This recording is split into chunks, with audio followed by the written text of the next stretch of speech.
Okay, so welcome everyone to the last session of TechEd. Hopefully you've had a great time, and I'm impressed by your staying power. You're still here, you have a party to go to, so I appreciate you being here. How many people are going home with a brand new Surface RT device? Wow. Surface Pro device? Wow, you guys are hardcore. Okay, so my name's John Saville, and I'm going to talk about the top 10 features of Windows Server 2012. Now, I'm not part of the marketing team. I'm actually a technical specialist, so my job is I talk to clients all day. But I'm also a senior contributing editor for Windows IT Pro magazine. I've run a website called ntfact.com since I was 20 years old, so I'm not going to date myself, but a really long time. And there's a few things when you started talking about Windows Server 2012 that everyone kind of lit up about. These were the features that really got the attention. So these are the things I wanted to cover today. And you've all heard this Cloud OS, the sort of the three main aspects now, your cloud, the public cloud, your partners. And it really just builds on what we have with Windows Server 2012. And the key thing is, this week, you've heard a lot about R2. There's great new features coming in the R2 release of System Center, of Windows Server 2012. But many clients, you're not using the features that are available today in Windows Server 2012. There's so much functionality available, and that's what I want to drill down. Understand what you can do with what you already have. And yes, it's going to get better, but there is so much that is available already. So the first one is Server Core. So hands up who's using Server Core today, I can kind of see. So some. This was something we introduced way back in Windows Server 2008. And the challenge was that Windows Client and Windows Server are kind of the same operating system. They share a lot of the same code. There's some stuff client has that server doesn't, some stuff server does that client hasn't. But it's basically the same OS. So you have a lot of stuff in the server that maybe you don't always need. I have graphical interfaces, Internet Explorer, all these operating system components. Well, I have to patch those things. If I'm running a domain controller, a DNS server, a DHCP server, I don't care about Internet Explorer. I don't care about Explorer. That's just more code that I have to patch. And the more I have to patch, the more I have to reboot. So in 2008, they introduced this Server Core option. So when you install the operating system, I can say Server Core, or it was called Full Install. Now, the challenge was Server Core had no graphical interface. I mean, if you look at a Server Core box, this is what it looks like. So if you're a Linux guy, you're like, oh, this is fantastic, I'm at home. But for people who are Windows administrators, this is not very friendly. Now, at the same time of 2008 was Server Core, this is the way to go for infrastructure roles. It was also Go PowerShell. PowerShell is the way to manage. Well, sadly, Server Core did not support .NET, which means you couldn't run PowerShell. So we're saying go Server Core, and we're saying go PowerShell, and never do they meet. But we did have some phenomenal capabilities in Server Core, very powerful graphical tools. You had Notepad. You had Notepad, you had Registry Editor, and you had Task Manager. But that was really it. I mean, you were managing this thing from the command line. And it really made a lot of people uncomfortable in terms of doing the initial configuration of the server. But then if you hit a problem, how familiar are most people with troubleshooting a Windows server from a command line? You couldn't use Server Manager remotely. That came in 2008 R2. So because of these restrictions, it didn't really gain a huge following. Now, come 2008 R2, this did get better. So you could now manage it with Server Manager remotely. There were more roles supported. But the huge change in 2012 is this is now just an optional layer. The graphical interface is saying I can add and remove at any time. So I can install that server as server with a GUI. It's not called full install anymore. It's server with a GUI. Or I can install it as Server Core. If I change my mind, I can add the GUI. I can remove the GUI at any time. I just have to reboot. So this isn't something you're locked into when you install the operating system anymore. I can very simply just go into Server Manager, and I'll fire up the new Server Manager. I can say, let's say, remove roles and features. And this is a new thing we have now. We can remotely manage a server. I could select a box. It's going to tell me all the roles and features it has on that box. And I can just go to User Interfaces, and I can say, hey, remove it. Remove the server graphical shell.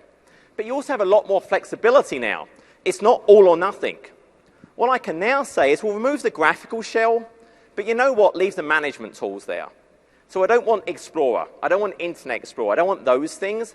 But you know what? I'd like Server Manager. I'd like MMC. I'd like the control panel. So now you could say, well, just remove Server Graphical Shell. But you know what? I'm going to leave the graphical management tools in place. And that's exactly what I have on this box over here. So I can still run Server Manager. I can run all the control panel applets. I can run MMC. So it gives you a nice kind of middle range that, hey, I'm not ready to have no local management capability, but I can get part of the way there. Now, if you just install Windows Server 2012, and you just hit next, next, next, you stop to thoroughly read the EULA, and then next, next, next, next, next, some more, you will end up with Server Core. Server Core is now the default installation platform for Windows Server 2012. And it's not just an infrastructure platform anymore.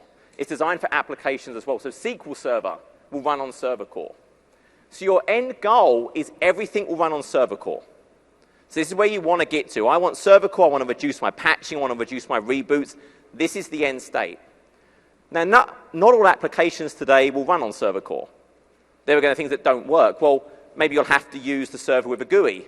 Or maybe you just need to enable the management tools. So they may have dependencies on MMC. They may have dependencies on Server Manager. So you need to try and work out what's the minimum level you can get away with to make that run. And if you hit a big problem, put the GUI back. Troubleshoot it locally, fix it, and then remove it again. So it's really the goal of get to Server Core. It's really where you want to be. So that's great. And the future is everything's going to work on Server Core. But there was another change made.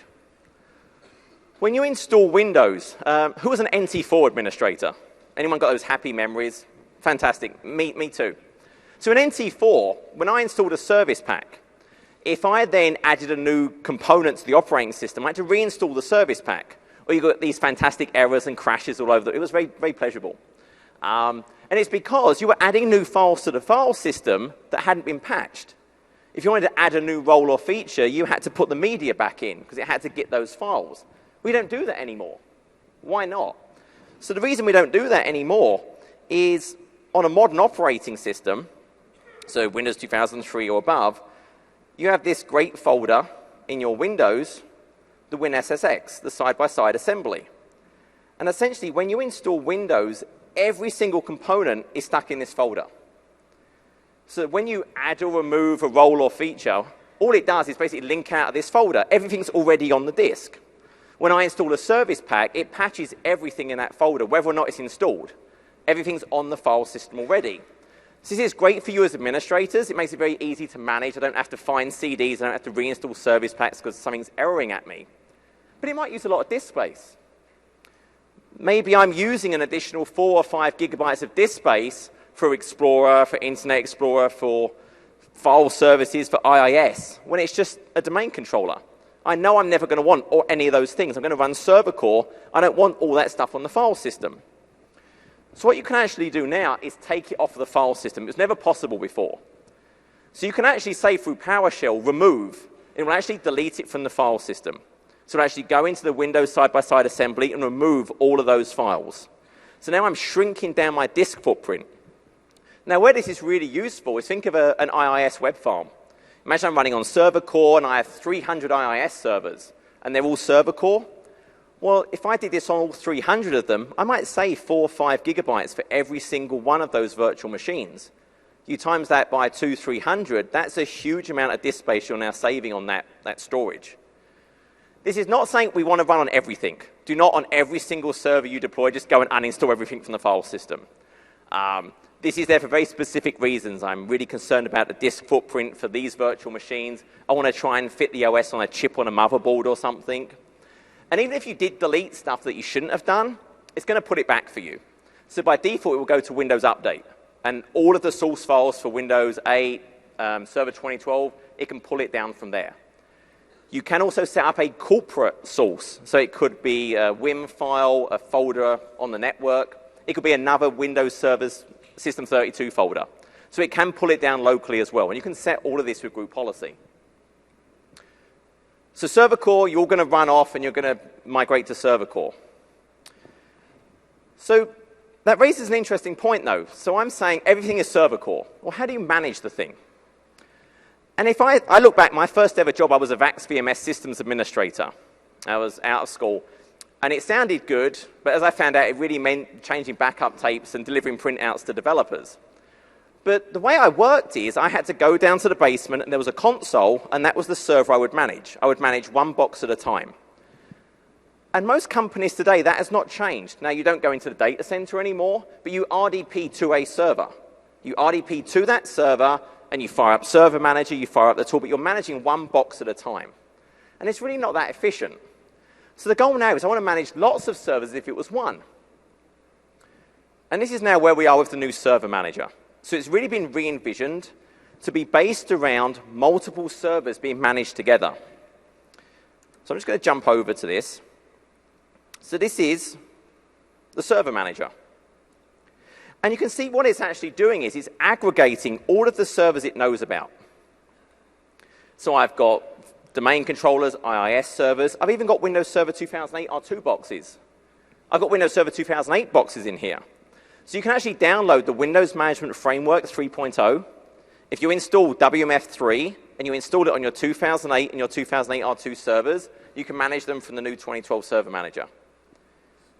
So you can actually go and download the new Server Manager for Windows 8, not have a single Windows Server 2012 box, but install WMF3 on all your 2008 R2 boxes and start using this. You don't actually need any 2012 servers at all. But what this is doing, all of the servers it knows about, it's aggregating. It's saying, well, what role is on that server? Which one is on that server? And it gives me this nice little dashboard of my overall health. Now, you can see here I'm pretty unhealthy, and it's because there's a performance alert. So this isn't just saying what's installed. It's looking at CPU. It's looking at memory. It's looking at event logs. It's looking at best practice analysis, and it's telling me all of that information through this one console. So I can see here how my Active Directory, okay, I click it, and it tells me which server had that problem. And I can actually go into detail. It's showing, okay, so it was an 85.15% CPU usage. My threshold is 80%. So it's telling me what happened.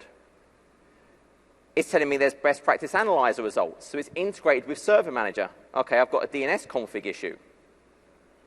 It's telling me there's a service problem. I select that. I can right-click, select all of them, and do start. So I can start services across 10, 20, 100 different boxes with one click. I'm managing them all as if it was one. I'm not doing things on individual servers. And this is from Windows 8. I'm not connecting to any servers. I'm running this from your client operating system. So these could all be server core. And this gives me great information. I can add and remove roles and features. It creates all these groups for me. But I can create my own. I could create data center A, data center B, whatever you want to do.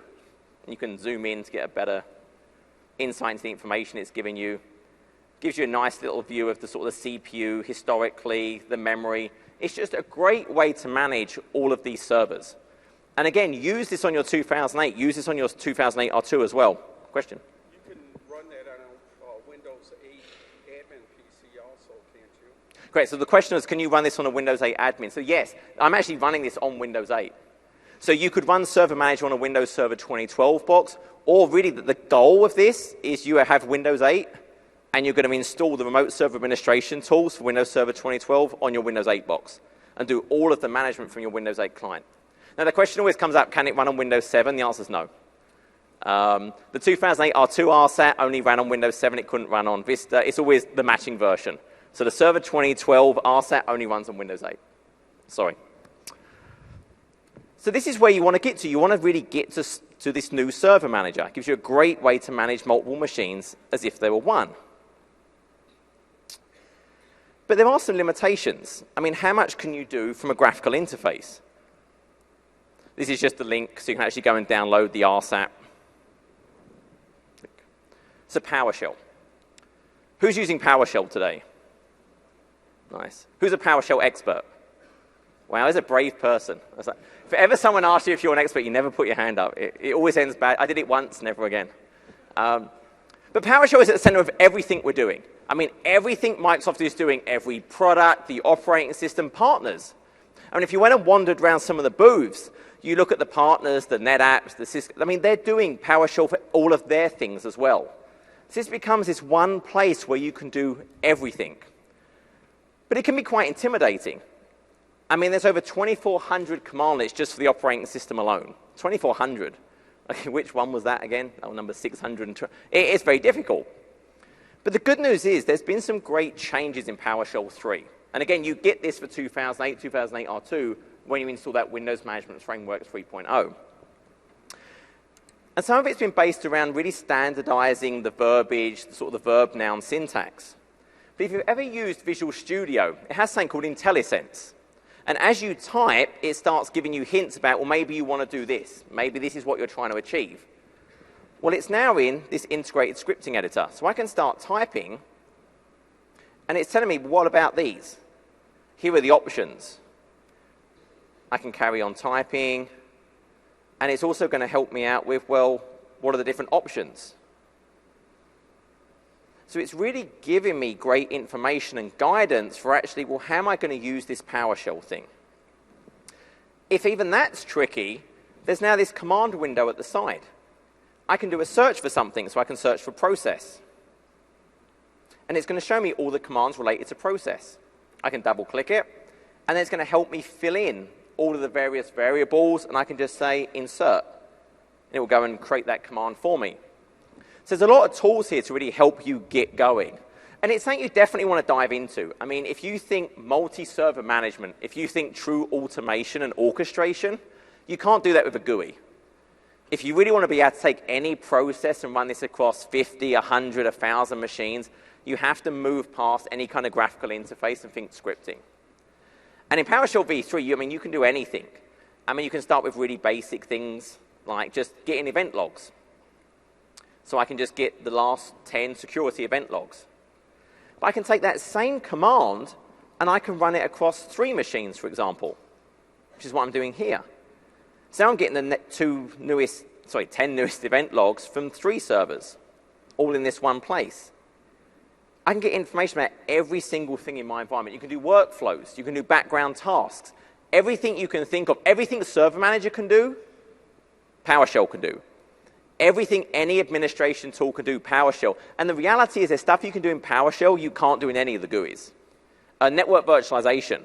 There is no graphical interface for network virtualization, this great feature you keep hearing about, in native Windows. Now, Virtual Machine Manager as part of System Center gives it to you, but there is nothing native to the OS that can do that. So PowerShell is really where all the investment is made, and then the graphical tools build on top of that. So if you've not got invested in it, definitely PowerShell is one of those key areas you need to look at. So I think storage. So number 4, storage innovation.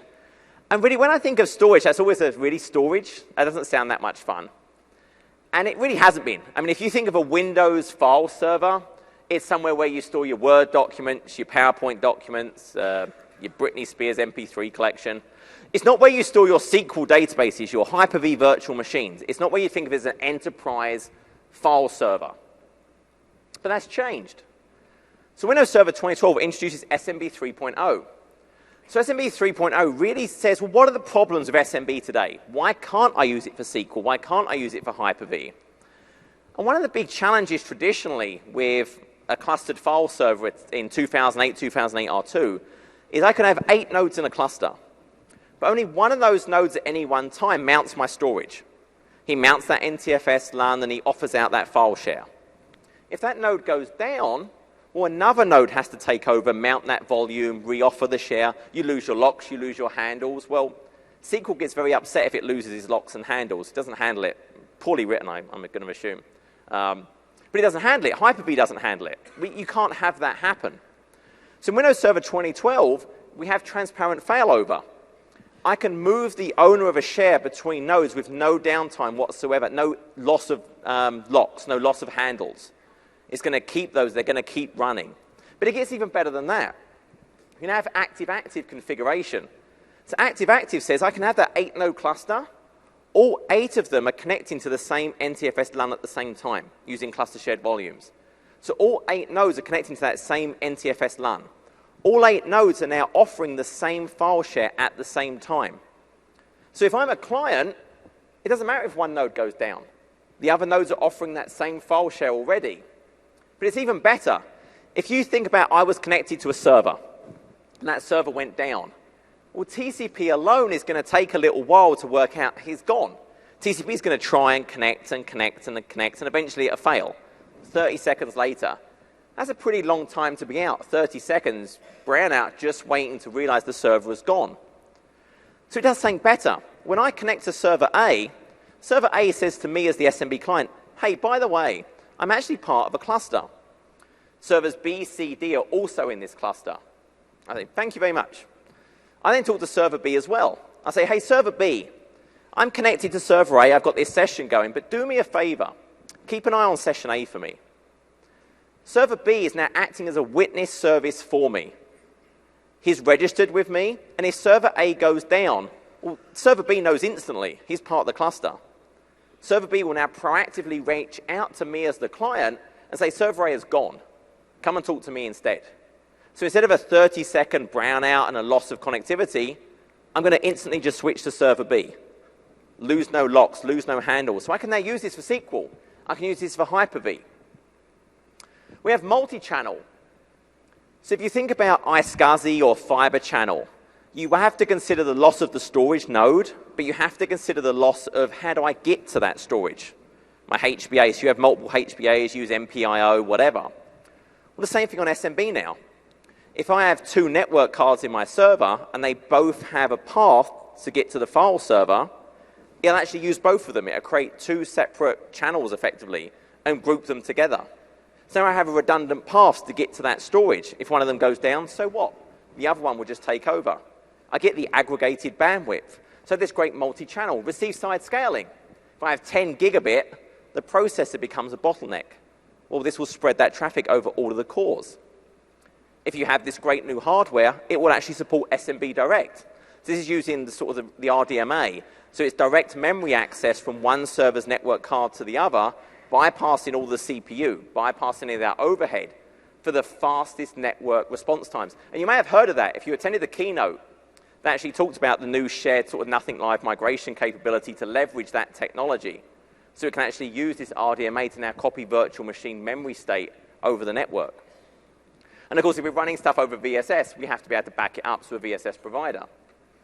So SMB is now giving you these fantastic capabilities. So I can now run my SQL, my Hyper-V from an SMB file share. So if you were thinking of implementing Hyper-V in a branch office, so maybe you don't have a storage area network, but you have like maybe a cheaper storage appliance, what if it supports SMB3? I can now run my VMs off that. I can run my SQL databases off of that. But it gets better. That's just one protocol. We now have storage spaces. So storage space is an interesting technology. And again, you'd have heard more about this at the keynote. But the idea is in the past, if you had maybe cheaper storage that was JBOD, it was in your server, you had to manage those. You had to manually create a software RAID set. If a disk failed, you had to manually go and fix it. I couldn't fin provision. I couldn't trim. Well, now we actually have storage pools built into the operating system. And this just allows you to basically take a bunch of disks. So I have 2 disks in this pool, but I have 5 in this one. And I just put them all into a pool. And from that, I now create a virtual disk. This is not a VHD file. The naming is unfortunate. This is not using a VHD or a VHDX. It's writing directly to the disk. It's just a virtual physical disk is how you need to think of it. But this can now use any of those disks. But the cool thing is, look at this one here. So I have 2 disks, 300 gig each. On that, I have an 8 terabyte mirrored volume. So there's nothing wrong with the math there. Have I got a mirrored 8 terabyte disk on 600 gigs of raw storage? So we can now fin provision. I can really create any size volume I want, and all it's going to do is it allocates space as you write to it. So you can see here the percent allocated because there's nothing written to it. As I write data to the disk, it would start using up blocks on the disk. It would do 2-way mirroring, 3-way mirroring, parity, whatever I need. And as I see it filling up, as I see it maybe getting to 80% and it would warn me, I just add more disks to the storage pool. I just stay ahead of the consumption. So at the start of my project, I know, well, eventually it's going to be huge, but right now it's going to start off small. So I create the volume, the biggest size I'm ever going to need, but I only allocate a small amount of disk space. As I see it filling up, I just add more disks into that storage pool, and it will just consume them. If a disk fails, it will auto-repair. It will recalculate parity. As long as there's sufficient spare space, you don't have to do anything. And this is only getting better. I mean, you might have heard in R2, we now have tiered. So you can actually have an SSD tier, a regular platter tier, and it will actually move the blocks around based on which are being used the most. You can pin certain blocks into the SSD tier if you need to. So this is a phenomenal feature for those servers that have a lot of direct attached storage. Really changes the way you think about using them. We have data deduplication. So now you can think of, well, I have a lot of duplicated content. Maybe it's Word documents, PowerPoint documents, virtual machine templates, maybe a library of virtual machines. So this technology does a block-by-block hash, works out which ones are duplicated, and then dedupes them. So you can see here I've got a 50% disk space saving. If I go and look, I can see, okay, I'm saving 1.13 terabytes just by the inbox data deduplication. Now, this is not a live process. The way this actually works is that I can configure the schedule. So I say, when do I want it to run? Well, I just want it to run at 10 o'clock for up to 6 hours every night. So every night a process goes, looks at the file system, looks at what's changed, creates those hash values and say, okay, these are now the duplicate blocks. And then it dedupes them, it single instance stores. I can make it run in the background if I want to, but obviously there's some I/O hit there. It's only going to run if it's not going to conflict with real current workloads.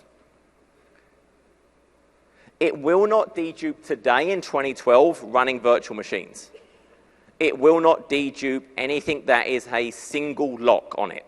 So for example, a SQL database, an Exchange mailbox database, it's not going to dedupe those.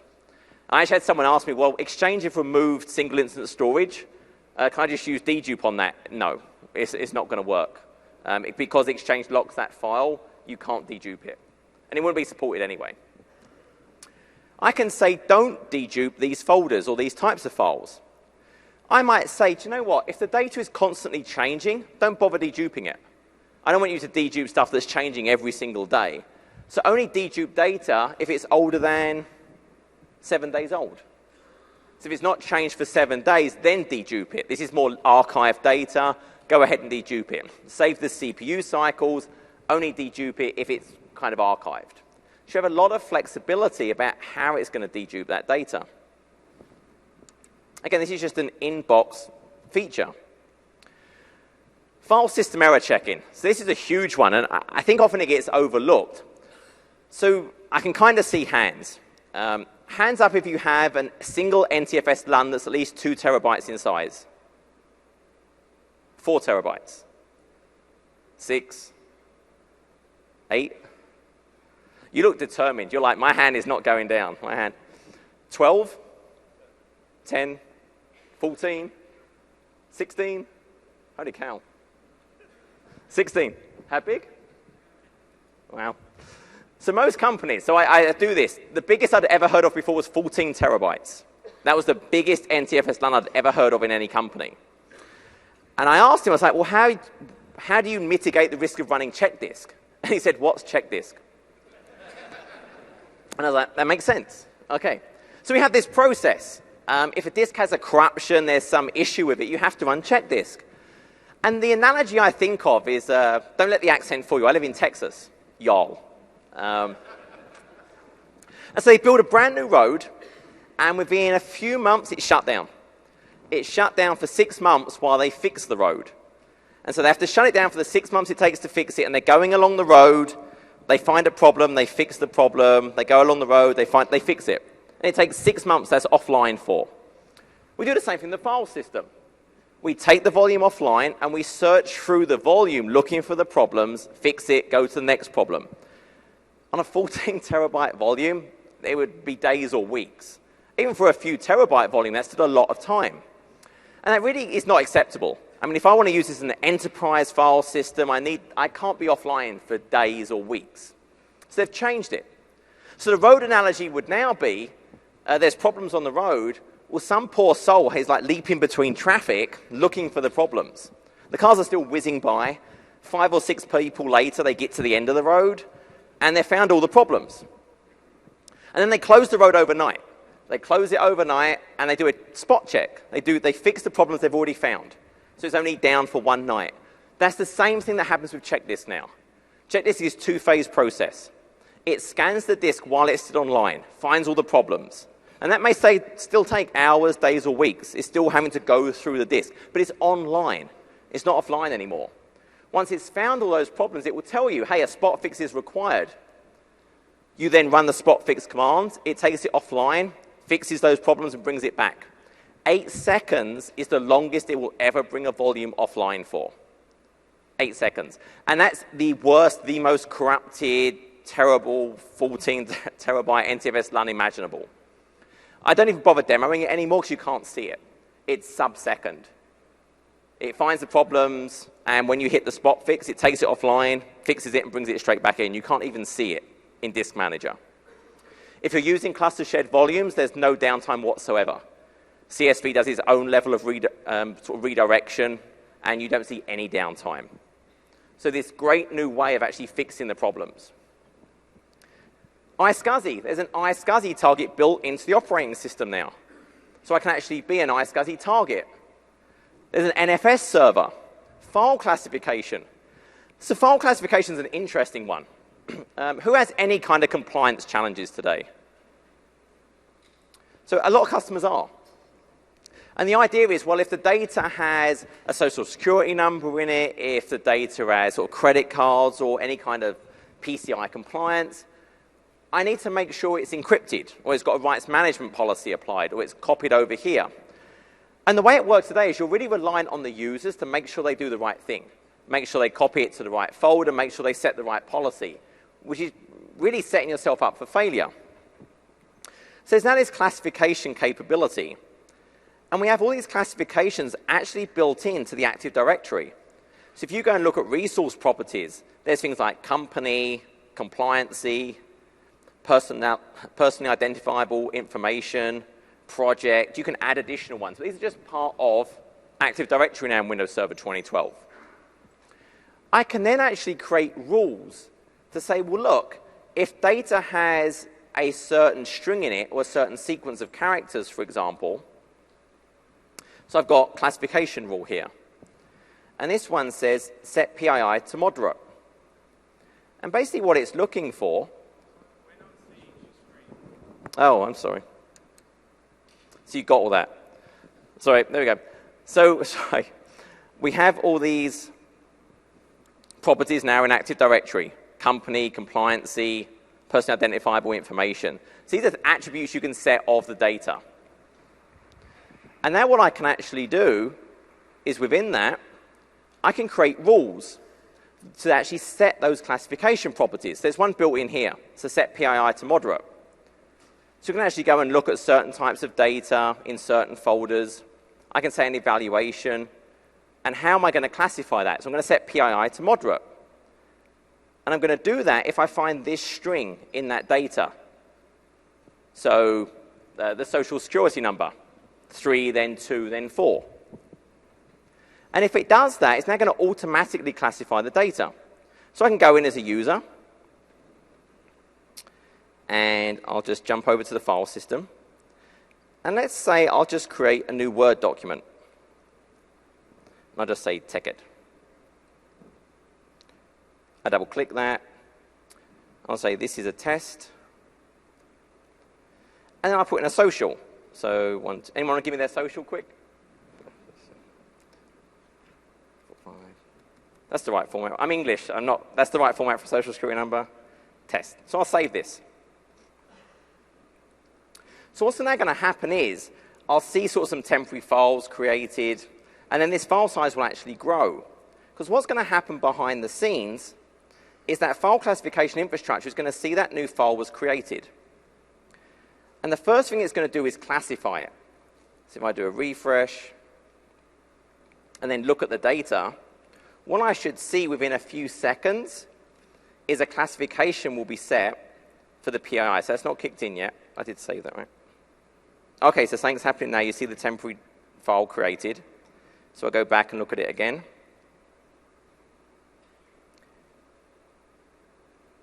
And I now have a PII set to moderate. So it automatically classified that data just by the content. That wasn't just a text file. That was a Word document. So you can actually filter different types of data as well, PDF files. It's actually going to go and find and classify that for you. But you'll now notice it's actually got a lot bigger. So why is that? Also, what you can do is I can create tasks. So a task can say, based on the classification of the data, go and perform some action. So I've actually got a task in here that actually says, well, look, for the condition that PII is set to above public, so moderate or high, whatever, I'm going to apply an RMS policy. So in really one step, it's actually gone away. It's found that there's a social security number in there. And now when I open up that Word document, it's actually going to tell me, hey, an RMS template has been applied. And now I can see I can't copy and paste from it. And this is just part of the operating system. There's a lot of people that are looking for some pretty expensive solutions to do exactly this, but it's there. It's just part of, it's even in 2008 R2. It just got better in Windows Server 2012. But I can automatically classify my data. I can copy it. I can apply RMS policies. I can use encrypted file system. This could be based on credit card numbers, anything you want. If it finds a project code name, so Xbox One.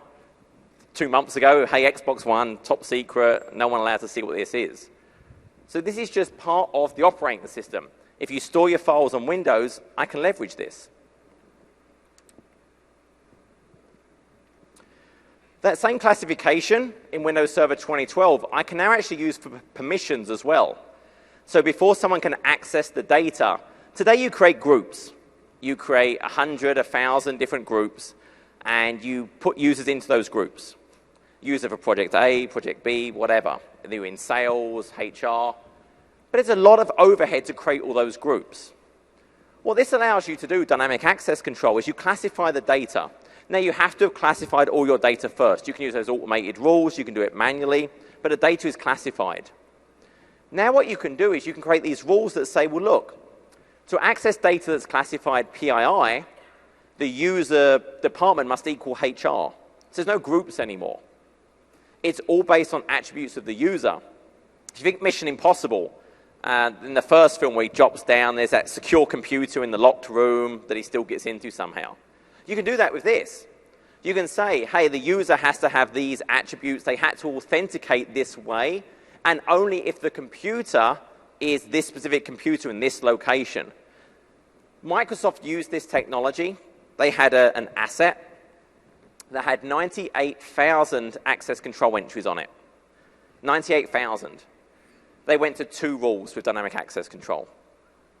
Now, the data had to be classified first, but once you've done this, this completely changes how you think about securing your data. Think when you're audited. How do you prove who can access this data, what they can do with it?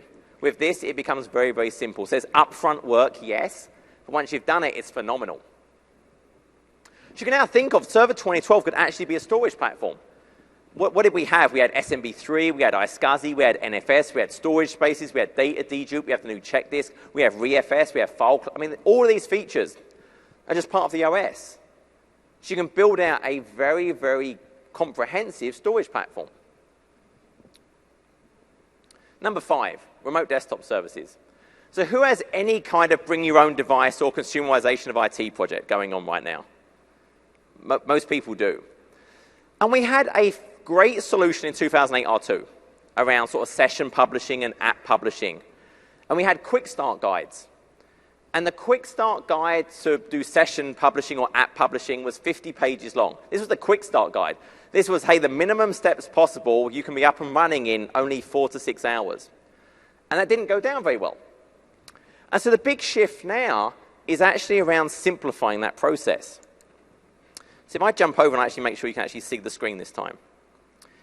So using that same server manager, when I do add roles and features, I actually have this remote desktop services installation type. This is unique to RDS. And what this changes is, this is going to do the complete configuration for you. If I had 50 different servers that are going to be part of this huge, complicated farm, it would do all of it for me in about 6 clicks. But I'm going to do a quick start. I just want to do it all on one box. I want to test this out. You want to test out app publishing really quickly or VDI really quickly. So I say, OK, I want to do a quick start. I'm going to hit virtual machine. So we have a great VDI solution. We have VDI and we have session-based. So people often use the term VDI, and they really mean session virtualization. So VDI is lots and lots of desktop operating systems running in virtual machines. And every single user connects to their own virtual machine running a client OS. That's great if you're a power user, if you're a developer, if you need that level of isolation, you need your own operating system. But if I'm running a Slate device or a phone and I just need access to a line of business app or web browser or Office, I don't need my own operating system. That's complete overkill. I just need that application published to me. So session virtualization, where it publishes the application only on a shared OS, I get 5, 10 times users for the same piece of hardware. So understand, I mean, they've both got their places. VDI is great for power users. It's great for developers. But if it's a task worker and you were going to lock them down anyway, you don't need VDI. But we have both. We can scale to thousands and thousands of VDI, even more session-based. So I'll say session-based. I pick which server I want to deploy it to, and I'm done. It's doing a quick check on the prerequisites. If it was VDI, it would say, OK, what image do I want to deploy? Is Hyper-V installed? And it's going to say it's going to restart. Sure. Deploy. And that's it. That is now deploying app publishing in Windows Server 2012. And it's really not any harder. It's going to be 50 servers. All it would ask me is, well, which of the 50 should be session hosts? Which should be connection brokers? But it's all from this one wizard, one place. It will configure them to best practices for me. So it completely changes how I think about deploying remote desktop services. So I'll just let that bake for a little while. Once it's deployed, you actually manage it through Server Manager. So in RDS before, we had lots and lots of different tools. Well, now I just have this nice little graphical view. It shows me my gateway, my web access, my connection brokers, my session host, the apps I'm publishing, the different types of collection I have, what applications I want to publish. I can easily add and remove them. And it's all managed through here. I could quickly scale out and add a VDI farm if I wanted to, all through this one interface. This does everything, all through Server Manager. The only separate tool is licensing. So there's a separate licensing tool. Everything else is done through here now.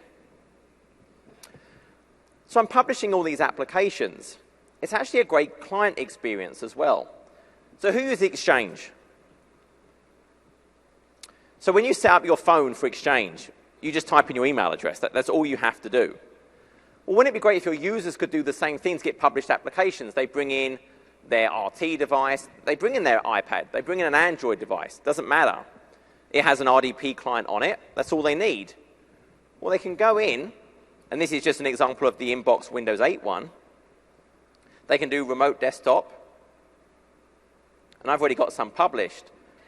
But they could just go to the settings, access remote app and desktops, and type in their email address. That's it.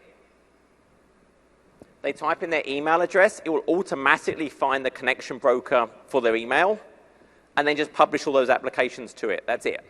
It will then appear on their start menu, exactly what start screen, exactly as you see there, and they can just get to them instantly. So in terms of simplicity, it's great for you as administrators, but in terms of your users, it's the same as setting up a mailbox. All they have to do is type in their email address, and everything is done for them. And what I've got in my lab environment is I just publish all the system center management tools. So instead of having to go to the servers or worry about which machine I'm on, I can go and launch Orchestrate Runbook Designer or Service Manager from an RT device. It doesn't matter. They're just published to anything now. So this is a great end-user experience. There's been additional improvements around the VDI. So we had a VDI story in 2008 R2, but we couldn't create a template. You had to basically create all those virtual machines. Well, in 2012, you just point it now to a template VM, and it will just copy it 50 times, 100 times, 1,000 times. If you update that template, you can say refresh. It will then refresh all the deployed virtual machines you already have out there with the updated template. So it makes it very, very easy to now manage a very, very large-scale VDI environment. User disk for personalization. This is always a tricky one, a technology. So who uses roaming profiles today? A couple of brave people. If you said it under XP, people would hit you. You say, use roaming profiles, and they'd get you one. So if you're going to do any kind of VDI or session virtualization, You need to get the users an operating system. You have to get them the applications, but they need their customizations. They need their applications. Well, how do you do that?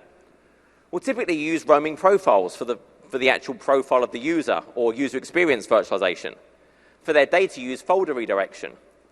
But what if you want to set this up really, really quickly? What if I just want to roll out a VDI, I don't have folder redirection, I don't have user profile sort of redirection, I'm not using UEV. So what this user disk for personalization is I can actually say within a VDI pool or a session virtualization pool, for every single user, create them a personalization disk.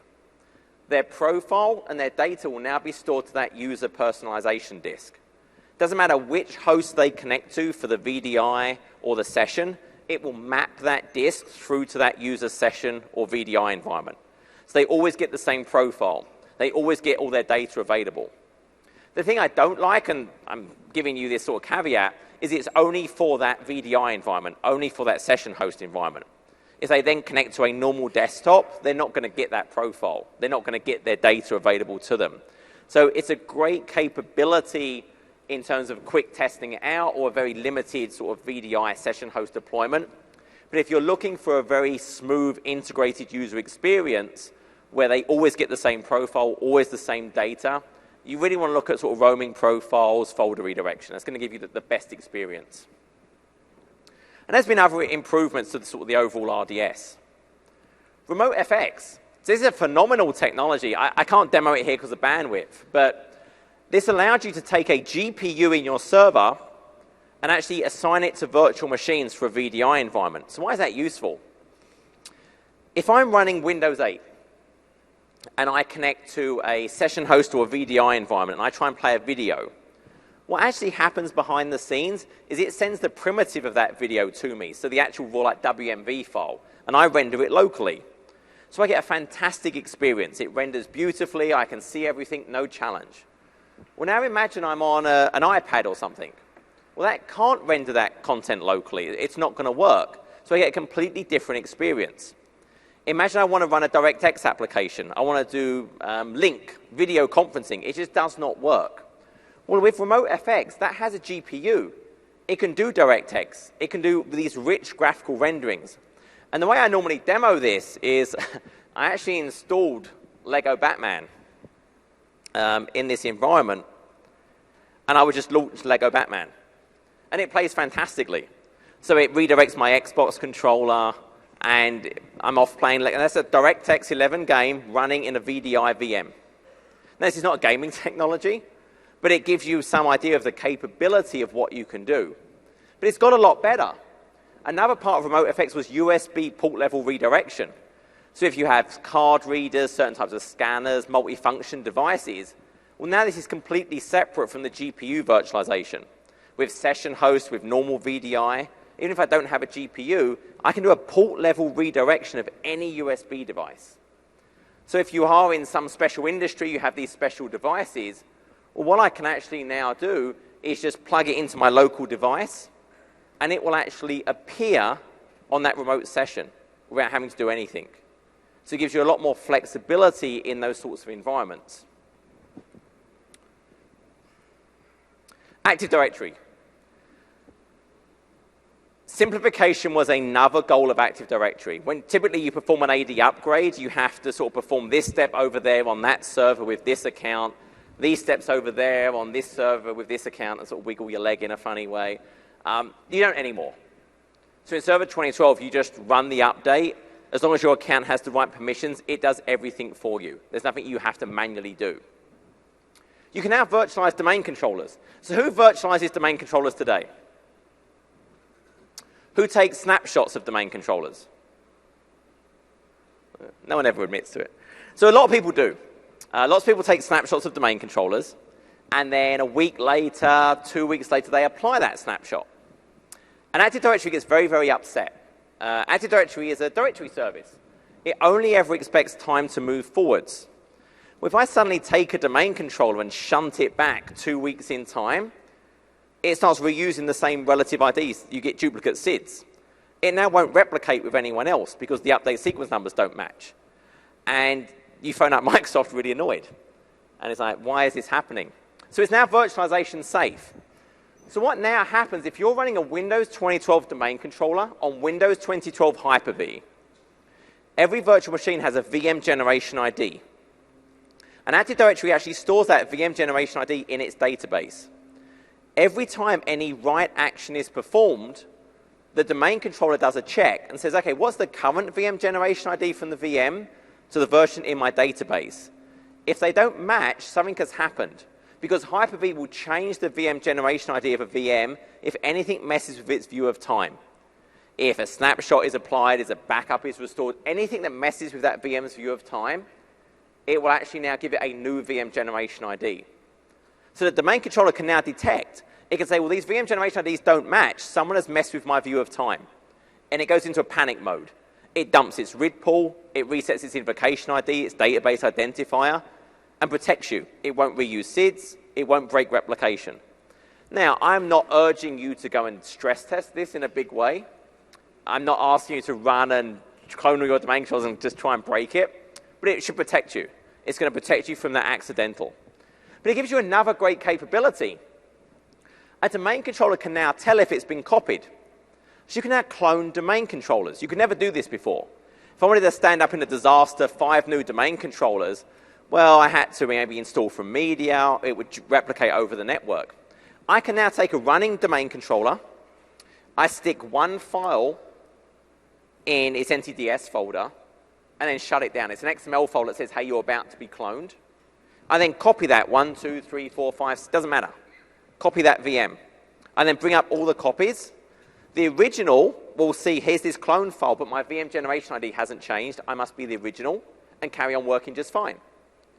2, 3, 4, 5, and 6 will say, hey, there's a clone config file here, and my VM generation ID doesn't match. I must be a clone. It runs a mini sysprep, and you have a brand new domain controller stood up. So it completely changes the way you can think about now deploying new domain controllers. Again, this is only on Hyper-V 2012 because only that has VM generation ID. There's a new Active Directory-based activation.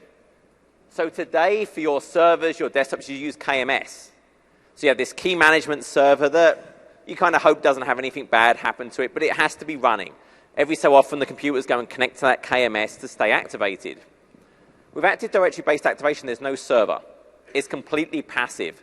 A Windows Server 2012 box or a Windows 8 client, when it joins the domain, it's activated. There's basically a special value written to the configuration partition of the forest that it looks for. If it's there, it activates. That's it. No more KMS servers. Office 2013 can use this as well. So this is really the direction. So you're moving away from having to have these KMS servers stood up that if it's domain joined, you're activated. And there's some other cool capabilities with Windows 2012 domain controllers. Now I want to talk about this Active Directory Administrative Center. So this actually existed in the previous version, but it didn't do a huge amount. Well, that's really changed in Windows Server 2012. So this is the Active Directory Administrative Center. I use this for dynamic access control for those classifications. But there have been some great features in the operating system that it was hard to use. So the recycle bin. I delete an object. Well, it used to be very painful to bring it back. It was an authoritative restore, playing around with tombstone objects, magic, whatever. Well, now it goes to a recycle bin, but there was no graphical interface for that. Well, now there is. I can actually just go to a container. So I'll go to Justice League. I've really not grown up. And I never liked the green arrow. So I delete green arrow. Yep. He's gone. But now I can just go to deleted objects. I can just do a search. And this could be an entire organizational unit. Right-click, restore. So now I have a much, much simpler way to restore objects. And I talked about PowerShell earlier. Well, which PowerShell commands do I need to use for these different actions? So the great thing here is everything this does underneath is using PowerShell. So I can do an action once in the GUI and then just cut and paste the PowerShell it's using and use it in your own scripts. Anyone using fine-grained password policies today? So this was another great feature that's been there, I think, since Windows Server 2008. And the idea is a domain can only have one security policy. So one set of lockout values, one set of complexity. If I needed different complexities, I had to have different domains. There was no way to have multiple security policies. Well, fine-grained password policies let me have multiple policies, but there was no GUI to create it. You had to fire up ADSI edit and remember which of the 30 values had to have which very specific types of value. So it's very painful to use. Well, now I can just go password settings container, new, password setting. There's a GUI for it. And I give it a name. And it might be people I don't like. And minimum password length is 40 characters. And there's a big password history and must change password every day. Every 2 days. All right. And description for my manager. Or the sales team or HR, whoever you want. But that's it. And then I just add in the groups or the users I want this to apply to, and I'm done. So now within a single domain, if you've had these challenges before of, well, I do need more stringent security policies for this group of users or these, I can do that now. Through this GUI, I can easily create these password policies. And again, this has been there since 2008. It's only now that we've actually added a graphical interface to do it. And you can use this against your 2008 servers. So let's say you're not using Windows Server 2012, but you have a Windows 8 machine. Download the remote server administration tools for Windows Server 2012, install it on your Windows 8 box, and start using the new ADAC. You don't require Windows Server 2012 to use these things. So again, it's something you can start taking advantage of straight away, and it will really bring you a lot of benefit. I'm not really going to do that. It's my manager. Beat me up. Question? So when you install your first, you connect DC to an existing 2008 R2, does it extend the schema to do that then? Yeah, so the question is what happens when I bring in my first Windows Server 2012 DC? So yes, there is still a domain prep, there is still a forest prep, it will extend the schema. But if your account has the right permissions, it just does it for you. But yes, there is a schema change to be able to bring in a 2012 domain controller. Group policy, obviously there's tons of new settings for group policy. Really the big changes around group policy is consolidating the tool sets. There's now 50 different tools you have to use. You're just going to use Group Policy Management Console. You now have the ability through that console to remotely force a GP update. So I can actually target an organizational unit and say, force a GP update on all the users or computers in that GP update. And it will actually remotely connect out to them and perform that GP update for you. I can do a health check, and it will say, well, is group policy out of sync? Does the information in Active Directory not match those on the file system in sysvol? And it will tell you that. So it just gives you a lot more health and information about the environment.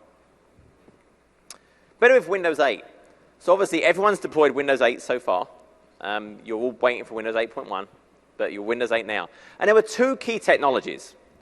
So the first was branch cache. So if you have those branch offices, and you have 10 users, 15 users at that location, and then at head office they release some new PowerPoint, which is how you're going to be paid next year. All 10, 15 users download that 10 meg document. So that's 150 megs coming over the network. It's a slow performance for everyone. With branch cache, once the first user has downloaded that document, when the second user tries to download it, that server will say, well, actually, here's a hash value. This represents that document. Why don't you ask if anyone locally has that already? So the user just has basically a shout out, say, hey, does anyone have this data? That first client who got it already will say, hey, yeah, I've got it. Here you go. It's not bypassing security because they had to talk to the original server first to get the hash value. It encrypts that with a key. So there's not any risk of security, but it's now saving you 130, 140 megabytes of bandwidth. And the performance for those users is now fantastic. Direct access. Use a VPN today. Users have to manually connect in to get access to corporate resources. It can be a bit painful, but they'll VPN when they want to access resources. The bigger pain point is for you as IT. If I'm a road warrior and I'm using ActiveSync and I'm using a remote desktop gateway, I never VPN it. I don't need to. I can access everything I want just through an internet connection. Well, how are you patching them? How are you applying policies? How are you applying software? You can't. Until they VPN in, you can't do a thing. So with direct access, as soon as they're connected to the internet, they have basically an infrastructure tunnel back to your data center. So if they're on the internet, you can manage them. You can push policy, you can push applications, you can push updates. And then for them as well, they don't have to VPN anymore. They can just get to corporate resources very, very simply. So it's a great experience for the end user, but really it's more important for you as administrators. I can make sure I'm patching and keeping those machines healthy. It's really a huge benefit. Application and web servers, there was a lot of functionality put in around internet information services and how you could sort of manage web pools, but the feature I find people care about the most is certificates. If I have those 100, 200 IIS servers today, if there's a new certificate, well, how do I roll that out? I manually go to each server and I install that certificate, and then server 2, server 3, and so on. So in Server 2012, I create a folder. All of those IIS servers basically subscribe to that folder. I stick the certificate file in that folder, and I'm done.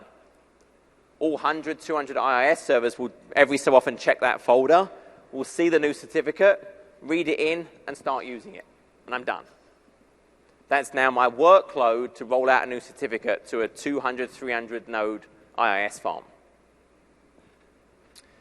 Clustering. So clustering is an interesting one. I spoke at the start about server core, the idea of reducing maintenance, reducing patching. And we want to do that, we really do. But it actually becomes a lot less of a problem. So if I have to reboot a server, what's the problem with that? Well, the problem is I impact the workloads running on that server. So if there's a Hyper-V cluster, those VMs get shut down. Well, we have live migration. You can move a virtual machine without any downtime. Okay, that makes sense, but I still have to manually patch those servers. I have to patch server 1, 2, and we can have 64 nodes in a cluster in Windows Server 2012, 64. Well, we have one-click patching. In Windows Server 2012, you basically point it to a cluster and say patch. It will scan all of the nodes in the cluster and work out which patches they're missing, either through an on-site Windows Software Update services or Microsoft Update. It will find all the patches it's missing. It will then pick the server with the least amount of patches required.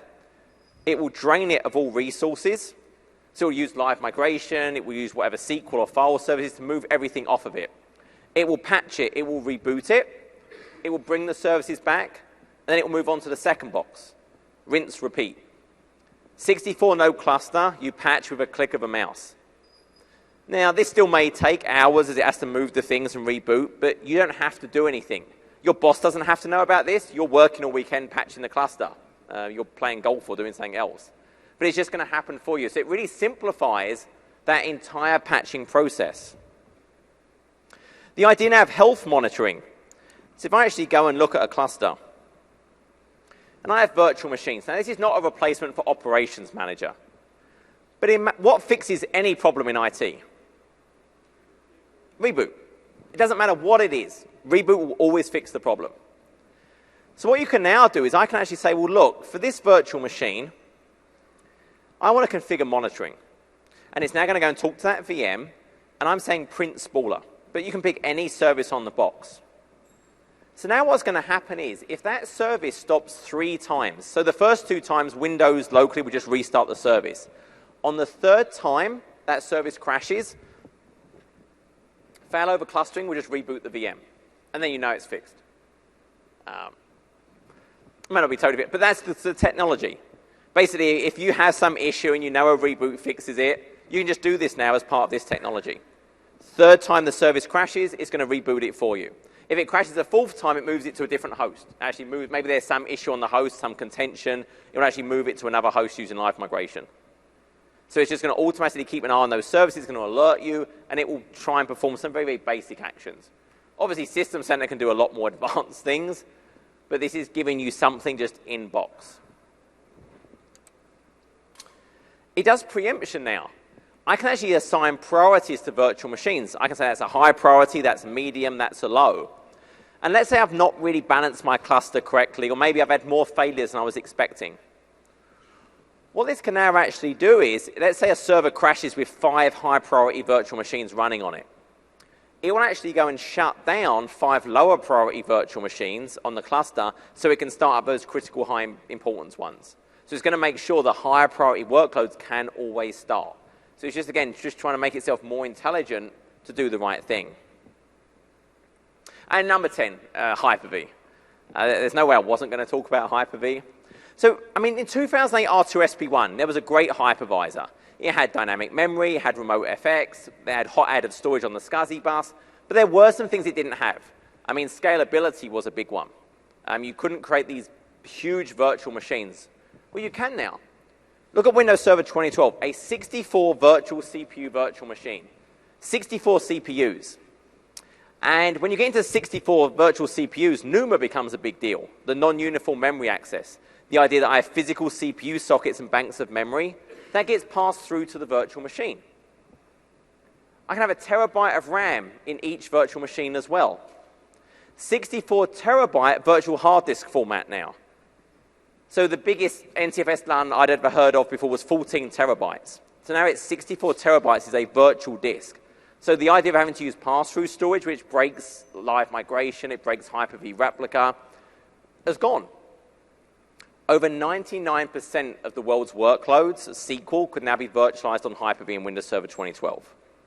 There really is not any kind of scalability challenge that would stop you. I can have those 64 hosts in a cluster. I can do virtual fiber channel. So those guest operating systems can now actually go and remotely connect to a fiber channel SAN. SRIOV for the highest level of networking hardware. Network virtualization. The idea that I have a blue network, a red network. They can't see each other. They can span multiple data centers. So I can move VMs between data center A and data center B to offsite. I don't have to do any IP changes. If I have multiple tenants, and they can't see each other, why put them in different virtual networks? They could use the same IP schemes. It's this final frontier of virtualization that the IP address is now completely abstracted from the physical network fabric. It's there, it's just part of Windows Server 2012. SMB support, live storage migration. I can move storage between any supported means without any downtime. And this is kind of like the culmination. So shared nothing live migration. The idea that I can now take a virtual machine and move it between Hyper-V hosts with no downtime. These aren't clustered. They're not using any shared storage. I can take a VM running on this standalone Hyper-V box and move it to this standalone Hyper-V box with no downtime whatsoever. It replicates storage, keeps it synced, then the memory, and you're done. It could be between clusters. It could be between a standalone host and a cluster to standalone. So this doesn't kill off the idea of having a cluster, but think about your mobility in the data center, the ability to really now be able to move virtual machines between any node in your data center without any downtime. And all I need is a 1 gig connection. So it completely changes the way you think about, well, how do I need to limit myself? What are my constraints? There aren't any. I can just move it between any node in my data center. We have Hyper-V Replica. And this has actually got better in 2012 R2. But the goal of this is, imagine I have these disaster recovery situations. We see the storm coming. We want to be able to sort of protect ourselves from it. Well, this is an asynchronous replication. Every 5 minutes, what's actually happening behind the scenes is it sends a copy of the changes of a virtual machine. So if I look at this Hyper-V Manager, I've actually got replication enabled for this virtual machine here, this gateway server.